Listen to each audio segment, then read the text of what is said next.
함부로 대지 말라. 내게 아무리도 하지 말라. 내가 내 아들 동정자지도 내게 아끼지 아니하였니. 내가 이제야 내가 하느님을 경외하는 줄 알아라. 아브라함이 눈을 들어 살펴본즉 한 수양이 뒤에 있는데 뿔이 수풀에 걸려 있는지라.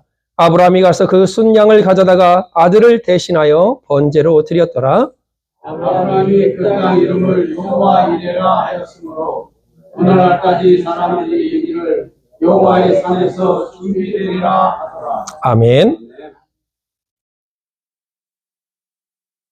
인생에서 쓸데없는 생각 10가지가 있다고 합니다.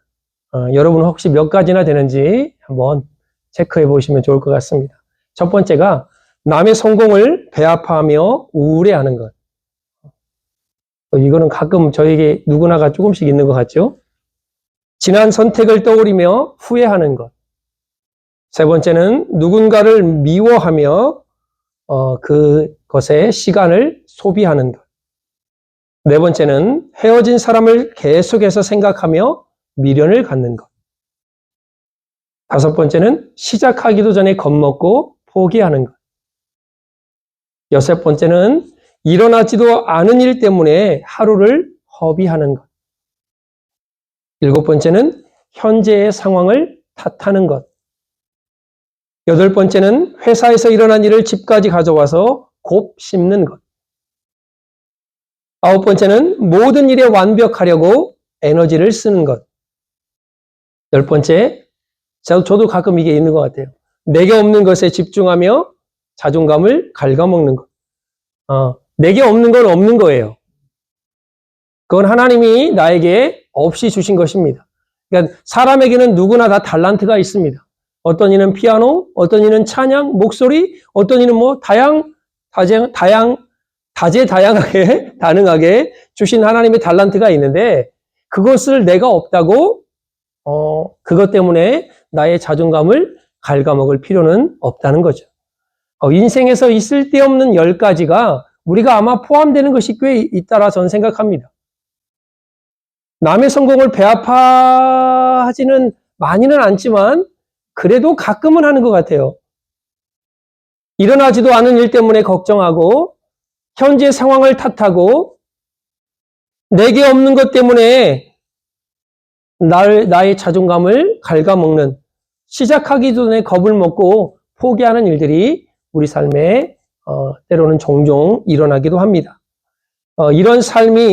이런 생각이 줄어들어도 우리의 삶은 편안해집니다. 라고 그 글에 쓰여 있습니다.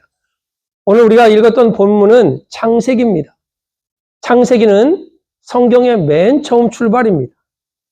아침에도 구약 39권, 신약 27권 노래를 열심히 듣고 왔는데 첫 번째가 뭐냐?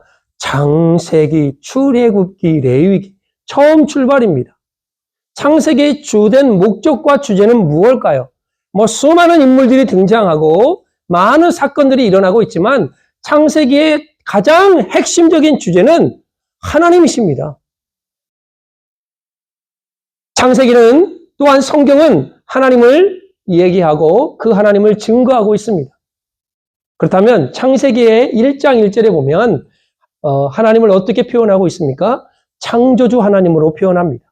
태초에 하나님이 천지를 창조하시니라. 우리 시험 문제니까 잘 외워두십시오.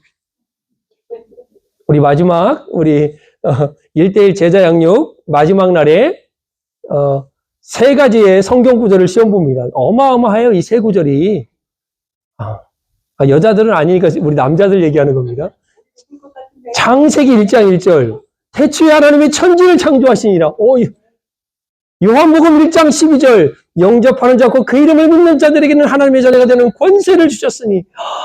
요한복음 3장 16절. 하나님이 세상을 이처럼 사랑하사 독생자를 주셨으니 이는 저를 믿는 자마다 멸망치 않고 영생을 얻게 하려 하십니다. 성경은 하나님을 창조주 하나님이라 말씀합니다. 태초에 천지를 누가 지었다고요? 하나님. 히브리서 3장 4절에 보면 집마다 지은 이가 있으니 만물을 지으신 이는 하나님이시니라. 만물을 지으신 하나님으로 성경은 하나님을 소개하고 있습니다. 이사야 40장 28절에 보면 너는 알지 못하였느냐 듣지 못하였느냐 영원하신 하나님 여호와 땅 끝까지 창조하신 이는 피곤치 않으며 곤비하지 않으시며 명철이 한이 없다라고 말씀하십니다. 그 하나님은 영원하신 하나님이십니다. 출애굽기 3장 14절에 보면 하나님이 모세에게 이르시되 나는 스스로 있는 자니라. 이스라엘 민족이 이집트, 애굽이나 이스라엘 민족들이 너를 보낸 하나님이 누구냐고 말하면 나는 스스로 있는 자라 말하라고 말씀합니다. 하나님은 누구에 의해서 지어진 게 아니라 스스로 계신 하나님이십니다. 사도행전 14장 15절에 보면 이르되 여러분이여 어찌하여 이러한 일을 하느냐 우리도 너희와 같은 성정을 가진 사람이라. 여러분에게 복음을 전하는 것은 이런 헛된 일을 버리고 천지와 바다와 그 가운데 만유를 지으신 살아계신 하나님께로 돌아오게 하려 합니다. 하나님은 어떤 하나님이라고요? 죽은 하나님이 아니라 살아계신 하나님이십니다. 시편 103편 19절에 보면 여호와께서 그 보좌를 하늘에 세우시고 그 정권으로 만유를 통치하신다 말합니다. 하나님은 지금도 이 온 우주와 만유를 통치하시는 하나님이십니다. 그게 바로 성경이 우리에게 말하는 하나님의 속성입니다. 오늘 우리가 창세기를 이제 봅니다. 이스라엘은 아브라함으로부터 시작해서 수많은 시간이 흘러도 끊어지지 않는 한 가지의 비전이 있었습니다. 그게 뭐냐? 땅에 대한 비전입니다. 바로 젖과 꿀이 흐르는 가나안 땅, 하나님께서 예비한 땅으로 그들을 인도하시겠다라고 말씀합니다. 하나님은 아브라함에게 비전의 땅, 하나님께서 약속하신 그 땅으로 인도하여서 하나님께서 원하시는 비전을 아브라함부터 시작해서 그 후손들을 통하여 이루심을 성경 66권을 통하여 우리가 볼 수 있습니다. 저와 여러분의 삶에도 가정에도 우리 교회에도 창대케 되는 복의 근원이 되는 나로 말미암아 모든 족속이 복을 받는 하나님의 은혜가 있기를 주의 이름으로 축복합니다. 창세기에 흐르는 가장 큰 흐름의 네 가지는 뭐냐? 바로 하나님의 창조 사건입니다. 그리고 인간의 타락이 나오죠. 그리고 하나님께서 그들을 심판하십니다. 그리고 구원과 약속의 부르심, 바로 아브라함을 통해서 이 사건과 이 놀라운 구원의 역사를 하나님께서는 이루어 가십니다. 그게 성경 전체에 담겨져 있는 메시지입니다. 그걸 가리켜 우리는 복음이라고 말합니다. 인간의 죄악의 출발은 선악과 사건을 통해서 노아의 시대, 소돔과 고모라까지 그리고 가장 절정인 바벨탑 사건까지 우리가 11장까지 보면 창세기에 아주 생생한 그림처럼 나와 있습니다. 바벨탑을 쌓은 목적이 뭘까요? 그들을 거기에 보면 첫 번째가 우리의 이름을 내자라고 말합니다. 하나님의 이름이 아니라 그들의 이름을 내려고 바벨탑을 쌓았습니다. 여러분, 인간의 교만은요, 끝이 없습니다. 주신 분께, 우리에게 생명을 주신 분께, 우리를 인도하신 분께, 지금도 우리를 이끄시고 우리를 붙드시는 분께 여전히 우리는 교만합니다. 내가 그 하나님 위에 서려고 합니다. 또 하나 이 바벨탑은 쌓은 목적이 뭐냐? 온 지면에 흩어짐을 멸하자였습니다. 이거는 하나님께서 원하시는 명령과 반대되는 거예요. 하나님 뭐라고 하셨죠? 그렇죠. 땅끝까지 증인될 뿐만 아니라 하나님은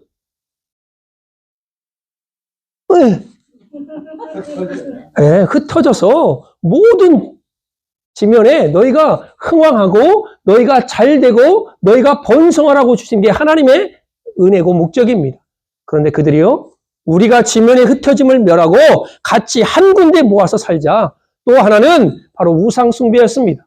바벨탑 맨 꼭대기에 지그라시라는 달신, 월신을 섬기는 제단이 만들어집니다. 하나님은 그 교만과 인간들의 생각과 그 우상 그거를 깨트리셔서 온 지면에 그들을 흩으십니다.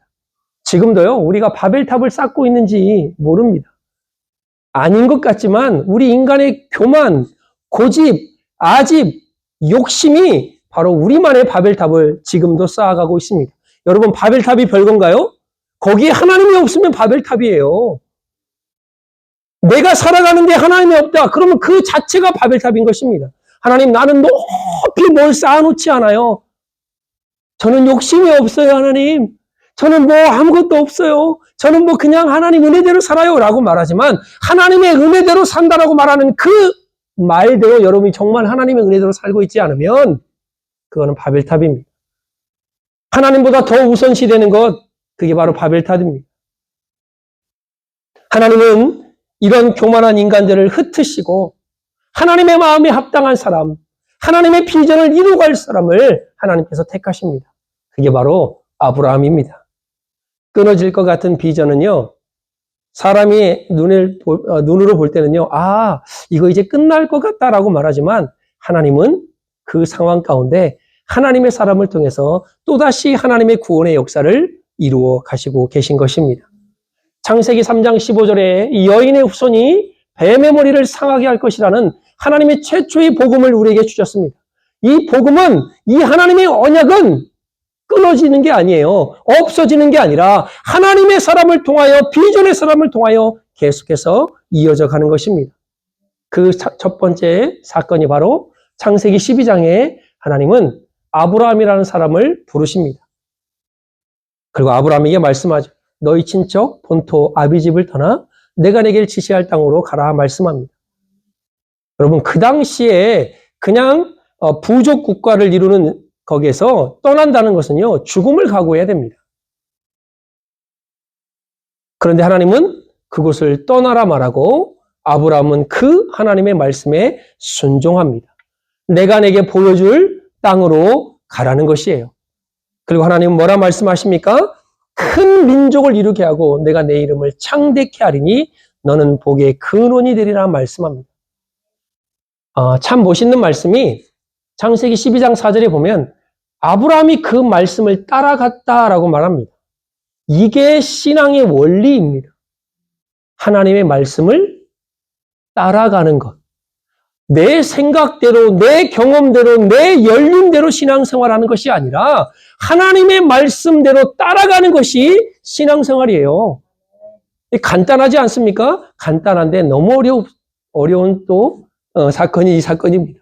하나님의 말씀을 쫓아가는 것, 따라가는 것. 너를 축복하는 자에게 내가 축복하고, 여러분, 하나님의 말씀을 따라가면요, 놀라운 사건이 일어납니다. 그게 뭐냐? 너에게 복을 빌면 그 사람이 복을 받을 것이고, 너에게 저주하면 내가 그 사람을 저주하겠다고 말합니다. 이게 바로 부메랑의 원리 아닙니까? 좀 해야 되지 않겠습니까? 근데 또 아무런 또 근거 없는 당당함이 아니라 하나님이 나의 아버지 되시고 내가 하나님 편에 설 뿐만 아니라 내가 하나님 앞에 정직하게 행하고 있다면 여러분 당당해야 돼요. 누가 나를 저주해요? 그 사람은 큰일 나는 겁니다, 지금. 왜? 실컷 빌었던 그 저주가 자기에게로 돌아가니까. 제가 가끔이 아니라 제가 젊었을 때 조금 이제 하나님을 만나고 막 뜨거울 때가 있었어요. 막 가면 막 귀신도 막 쫓겨가고, 이건 뭐 내가 무슨 뭔가 이게 대단한 사람이구나 생각했어요. 귀신도 벌벌 떨고, 귀신 들린 자가 무릎을 꿇고 우와, 대단한데? 우리 어머님 그 손가락 다친 거 손잡고 기도하면 그 다음 아침에 다 나서 있고, 하나님이, 예수를 처음 믿고 하나님께 뜨겁게 은혜를 간구하고 사모할 때 부어주시는 은혜들이 있는 것 같아요. 근데 제가 너무 교만했어요. 청년 때 이걸 받아놓으니까, 목사님도 눈에 안 보이고, 그냥 교회에 다 내 밑으로 보이는 거예요. 제가 그랬어요. 비행기를 타든 차를 타든 항상 이런 니들은 다 나 때문에 산 줄 알아. 이거 있잖아요. 내가 이 차에 탔기 때문에 니들은 다 산 거예요. 얼마나 교만해요. 하나님이요, 교만하면 주신 은사를 샥. 왜 당당해야 되냐면 이런 것 때문에 당당하는 게 아니라 내가 하나님 앞에 은혜를 간구하고 하나님이 나에게 은혜를 부어주실 뿐만 아니라 내가 하나님 앞에 정직하게 행할 때 내가 당당할 수 있는 것입니다. 그러면 나를 위해 복을 비는 자는 하나님께서 복을 주시겠다는 거예요. 그 반대는 나를 향해 저주하는 자는 하나님께서 그를 저주하겠다는 거예요. 여러분, 아브라함에 이러한 복을 주셨습니다. 그러면 이 비전이 금방 이루어져야 될 거 아닙니까? 그런데요, 시간이 점점점 흐릅니다. 창세기 12장에 하나님 말씀을 받았습니다. 애굽으로 갔습니다. 기근이 들어서. 거기서 자기 아내를 누이라고 말합니다. 네, 누이입니다. 사라가 얼마나 이뻤는지는 근거가 없습니다. 성경 밖에는. 아리따운 여자. 그런데 뭐 정말 어떤지는 모르니까. 근데 애굽 왕이 그를 보고 아내로 취하려고 합니다. 아브라함은 당당하게 자기 부인을 누이라고 말을 합니다. 13장에 갔더니 조카 롯과 자기 목동들이 싸우기 시작합니다. 그리고 롯과 헤어집니다. 15장에 하나님 앞에 투정합니다. 하나님, 나의 상속자는 다메섹 사람 엘리에셀입니다. 예, 하나님께서 너의 씨를 통하여 모든 족속이 복을 받으라 했는데 뭐가 나야 뭐 하죠. 그런데요, 이 아브라함이요 16장에 가면 아내 사라의 말을 듣고 아무리 봐도 우리가 이제 더 이상 아이를 생산할 나이도 안 되고 하나님께서 우리의 출산을 허락하지 않은 것 같아요. 하갈에게 들어가서 종에게 들어가서 아이를 좀 낳으세요. 그럴 때는 또 얼마나 아내 말을 잘 듣는지 몰라. 그냥 냉큼 그냥 그래요? 19장에 소돔과 고모라가 망합니다. 또 20장에 갔더니 그랄 왕 아비멜렉에게 또 자기 부인을 누이라고 또 얘기합니다. 하나님이 아비멜렉 집안을 완전히 멸망시키려고 합니다. 하나님 의인도 하나님께서 멸망시키십니까? 여차여차해서 아브라함 때문에 그런 것이라고 말을 합니다. 21장에 가면 이제 하갈과 이스마엘을 내쫓게 되죠. 하나님은 하나님께서 부르신 사람을 금방 복주고 금방 뭔가를 이루어 주시면 얼마나 좋겠습니까? 하나님께서 아브라함을 부르시고요. 그 사건들을 보면 하나님의 사람이 아닌 것처럼 보입니다. 어떤 이가 이렇게 말하더라고요. 하나님의 축복은 고난의 포장지에 쌓여 있다라고 말을 하더라고요. 사람들은요, 그 고난의 포장지를 뜯어보지도 않아요. 왜? 고난이 싫으니까, 어려움이 싫으니까, 환난이 싫으니까 그 고난의 포장지를 뜯어보지도 않고 그 안에 있는 하나님의 복을 많은 이들이 놓치고 있다는 것입니다. 어느 선교사님이 이런 글을 쓰셨더라고요. 봉사가 헌신은 아닙니다. 봉사는 땀방울에서 끝나지만 헌신은 눈물방울까지 수반합니다. 십자가는 모험에 거는 것이 아닙니다. 오히려 등에 지고 한 걸음씩 가야 하는 우리의 사명입니다.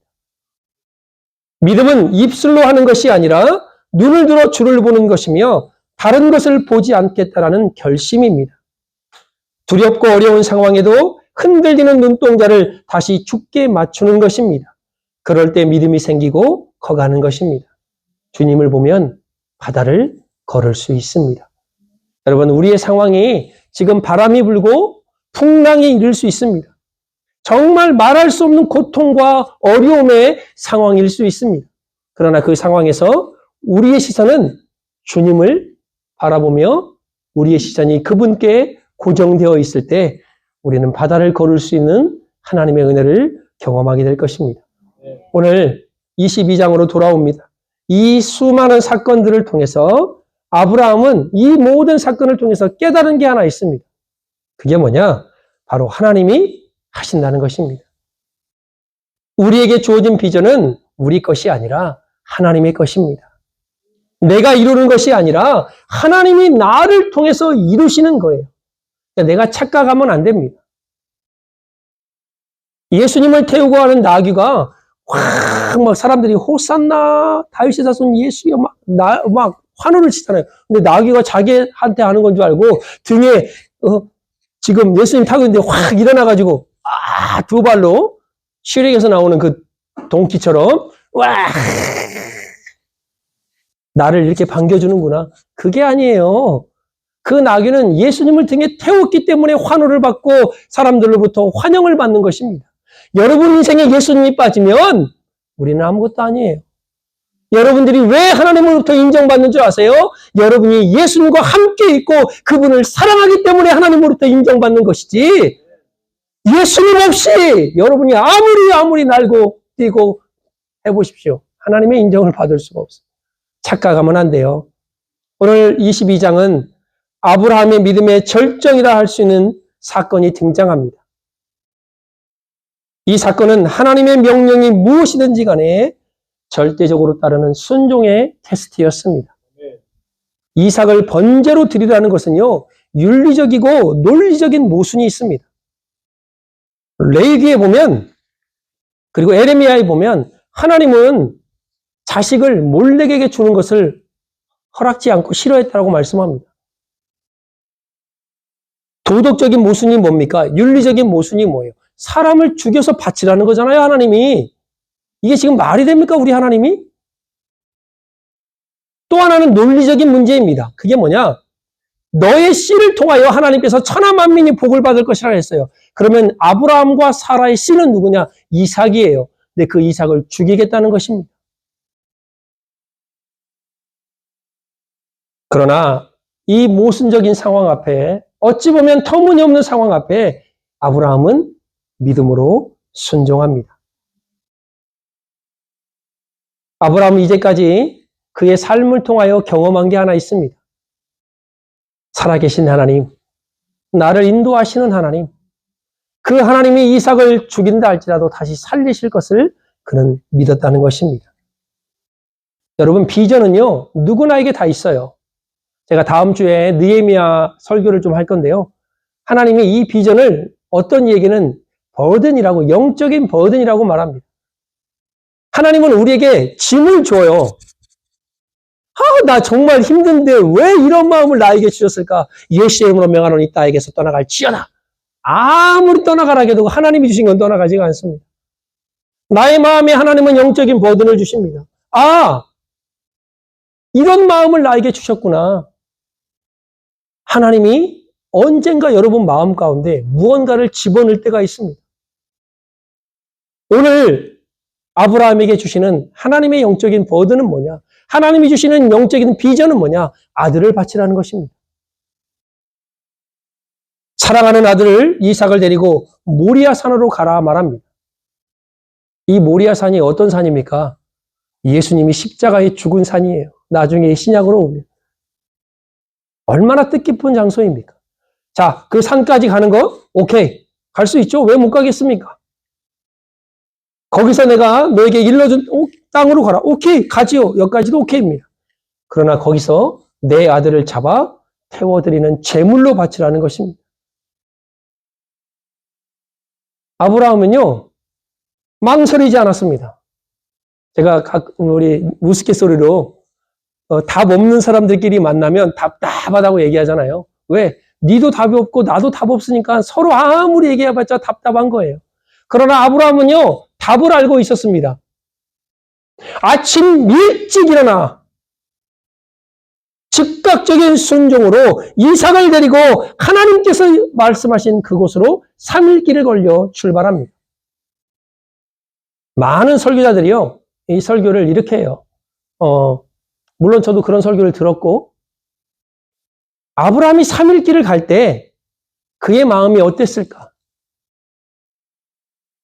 찢어지고 아들을 죽여야만 되는 그 고통과 슬픔을 감수하면서 그 길을 갔습니다라고 말하는 분도 있습니다. 어떤 분은 3일 길을 가면서 심사숙고하고, 이건 내가 잘하는 일인가? 이거 충동적인 것은 아닌가? 아니면 내가 하나님의 음성이 아니라 악한 영의 음성을 듣고 이런 일을 하고 있는 거 아닐까? 왜요? 하나님이 어떻게 인간을 제물로 바치라고 합니까? 그러나 저는 아니라고 생각합니다. 아브라함은요, 히브리서 11장 말씀에 보면 17절, 19절의 말씀입니다. 아브라함은 시험을 받을 때 믿음으로 이삭을 드렸으니 그는 약속들을 받은 자로 돼 그 외아들을 드렸느니라. 그에게 이미 말씀하시기를 내 자손이라 칭할 자는 이삭으로 말미암으리라 하셨으니 그가 하나님이 능히 이삭을 죽인 자 가운데서 다시 살리실 줄로 생각하는지라. 아브라함은요, 하나님이 이 아이를 죽인다 할지라도 다시 살리실 것을 믿고 그 길을 떠났습니다. 그러니 그 발걸음이 어떻겠습니까? 그렇게 그 길을 가지 않았습니다. 마음 아파하며 한탄하며 슬퍼하며 가지 않았습니다. 그는 부활의 신앙을 가지고 하나님을 믿음으로 믿음 그 자체를 가지고 그 길을 기쁨으로 갔다는 것입니다. 비전을 방해하는 요소들이 우리의 삶에 많을 수 있어요. 아내하고 상의한 내용이 한 번도 없더라고요. 두 종도 거기다 내려놨습니다. 왜? 만약에 이 아이를 잡으려고 할 때 방해하는 요소가 있다면 다 모든 것을 치워버렸습니다. 여러분, 느헤미야 보십시오. 자기를 방해하는 모든 사건들을 변함없는 마음과 행동과 기도로 그 방해 요소들을 제거했습니다. 에스더는요, 죽으면 죽으리라 말하면서 금식하며 자기를 억누르고 있는 두려움을 방해하는 그 비전의 요소를 해결하였습니다. 아브라함은요, 부활신앙으로 자기를 방해할 모든 방해 요소들을 다 제거했습니다. 이게 우리가 비전을 이루는데 가장 중요한 사건이기도 합니다. 우리가 뭔가를 하려고 하면요, 아마 여러 가지들이 방해할 겁니다. 사람의 말도 들릴 것이고, 아니면 환경이 나를 어렵게 할 것이고, 우리가 저번 주 말씀드렸죠. 야이로의 믿음을 보면서 우리가 믿음의 길을 갈 때 항상 들려오는 소리가 두 가지가 있다고 그랬습니다. 하나는 그 아이가 죽었다. 그 선생님을 힘들게 하지 마라. 괴롭게 하지 마라. 그러나 믿음의 소리는 뭡니까? 그 아이가 죽은 것이 아니라 잔다. 너는 두려워하지 말고 날 믿기만 하라. 달리다 군 소녀여 일어나라. 이 소리가 동시에 들려올 때 여러분은 어떤 소리를 듣겠습니까? 믿음의 소리를 들어야 됩니다. 이삭이 질문합니다. 아버지, 불과 창작은 있는데 번제로 드릴 양은 어디 있습니까? 아브라함이 뭐라 합니까? 그것은 하나님이 준비하실 것이다. 단을 쌓아놓고 이삭을 그 위에 올립니다. 그리고 칼을 들어 그 아이를 찌르려 할 때 하나님께서 이제 급한 거예요. 아브라함은 급한 게 없어요, 이제. 왜? 이미 부활신앙으로 이 아이를 죽인다 해도 살릴 것을 믿었기 때문에. 하나님, 내가 여기다 이렇게 하나님의 샤우팅. 아브라함아, 아브라함. 오늘 본문의 말씀이 그 말씀 아닙니까? 아브라함아, 아브라함아. 하나님이 얼마나 급하셨던지 이르되 내가 여기 있나이다. 아브라함이 말하니까 그 아이에게 내 손을 대지 말라 말합니다. 여러분, 우리의 믿음이요, 좀 이런 믿음이 되어야 되지 않을까요? 하나님이 우리를 향해서 샤우팅하는 윤수가. 제가 이럴 때 참 좋은 것 같아요. 이렇게 설교할 때 가끔 어르신들의 이름을 이렇게 청자야. 하나님의 샤우팅이 여기서 나옵니다. 급한 우리 하나님께서 아브라함에게 그 아이에게 손을 대지 말라 말합니다. 네가 나를 사랑하는 걸 내가 이제야 알겠다라고 하나님이 말씀합니다. 여러분과 제가 그런 소리를 듣길 주의 이름으로 축복합니다. 너의 믿음이, 너의 사랑이 이제야 내가 나를 사랑하는 줄 내가 알겠다라는 그 믿음을 우리가 하나님 앞에 보여주기를 주의 이름으로 축복합니다. 그게 바로 여호와 일에 아들을 대신할 번제를 준비하십니다. 우리의 여호와 일에는 언제입니까? 언제였습니까? 또 언제일까요? 하나님께서 우리를 이곳으로 인도하셨습니다. 저는 여호와의 일이라고 봅니다. 하나님께서 얼마나 멋지게 준비하셨나 몰라요. 교회가 점점 예수님도 못 들어갈 만큼 굳게 닫아놨습니다. 우리 예수님이 들어간다 해도 아마 막을 것 같아요. 좀 이따 오세요. 지금 예배 시간이니까. 늦었어요. 5분 전에 오시든지 좀 일찍 오세요. 그러니까 오늘 백인교회에 흑인이 못 들어가니까 바깥에서 앉아있는 사람의 옆에서 그 흑인이 같이 앉아가지고 막, 왜 나를 못 들어가게 하지? 한탄하는데 옆에 있는 분이, 야, 나도 못 들어가게 한다고 얼굴 자세히 보니까 예수님이더래요. 그만큼 교회가요, 하나님의 말씀과는 상관없이 살아가요. 예수님이 주인이라고 말하면서 주인이 자기들이 되어버렸습니다. 오늘 아브라함을 향해서 하나님께서 뜨겁게 외침이 여러분과 저에게도 있기를 주의 이름으로 축복합니다. 여호와의 이래가 우리의 삶에, 우리의 가정에, 우리의 교회에 있기를 주의 이름으로 축복합니다. 2014년도, 2022년도에 나왔던 저번 주도 영화 얘기를 한번 했는데 명량이라는 영화를 혹시 보셨나 모르겠습니다. 작년에는 한산이라는 영화가 나왔죠. 이순신 장군의 일대기를 그린 영화입니다. 야, 얼마나 그 해상, 그 바다에서 하는 그 씬이 멋진지요. 막 너무나 막 감동적이더라고요. 이야, 일본말로 뭐라고, 야야야야! 그러고 막 이순신 막 그 배 몇 대도 안 되는 거 가지고 막 다 해치우고. 근데 가만히 보면 그 배를 조종하는 사람들은요, 지휘관이었습니다. 그 판옥선 그 위에 판옥선 맞나요? 일본 것이 판옥선인가? 헷갈리네. 그 우리 딱 그 지휘관이 서가지고요, 뭐 좌로 우로 길을 돌려라, 풀팔부하라, 막 쏴요. 지휘관이 지휘하는 것 같지만 진짜 핵심은 어딘 줄 아세요? 배 밑입니다. 배 속에서요, 이 배를 움직이는 사람들이 있어요. 노를 붙잡고, 우리 배너에서 영화 보잖아요. 배너는 물론 다 그 노예들이 수갑을 차고 하지만 둥둥둥 북을 치면요, 둥둥둥둥둥 북을 빨리 치면 막 배를 노를 빨리 젓습니다. 천천히 치면 천천히 젓습니다. 왼쪽 북만 치면 왼쪽에 있는 사람들만 노를 젓습니다. 그러니까 위에서 지시를 내리면 밑에서 움직이는 거예요. 근데 핵심은 저는 이 밑에 사람들입니다. 그러나 이 배 밑에 있는 사람들은요, 노를 젓지만 자기들이 어디로 가는지는 몰라요. 바다 위를 볼 수가 없으니까. 제가 그걸 보면서 하나님이 우리에게 주신 비전이 이런 거 아닐까. 하나님의 큰 그림은요, 우리가 볼 수가 없습니다. 아브라함이 이삭을 죽이려고 했지만 아브라함을 통해서, 이삭을 통해서 이어지는 하나님의 그 놀라운 복을 아브라함이 어떻게 전체를 다 볼 수 있었겠습니까? 비전이 그런 거예요. 내 인생의 그 큰 그림, 우리 필그림 교회에 향하신 하나님의 큰 그림, 우리가 어찌 다 볼 수 있겠습니까? 직소 퍼즐처럼 한 조각 한 조각, 여러분이 한 조각 한 조각들입니다. 그러나 그 한 조각이 하나씩 맞춰가면 아름다운 꽃도 되고, 아름다운 집도 되고, 아름다운 자연도 되듯이 우리가 갖고 있는 달란트가 미비하고 연약해 보일지는 몰라도 그것들이 하나씩 모이기 시작하면 아름다운 퍼즐이 맞춰져서 하나님이 원하시는 복된 그림으로 재탄생할 것입니다.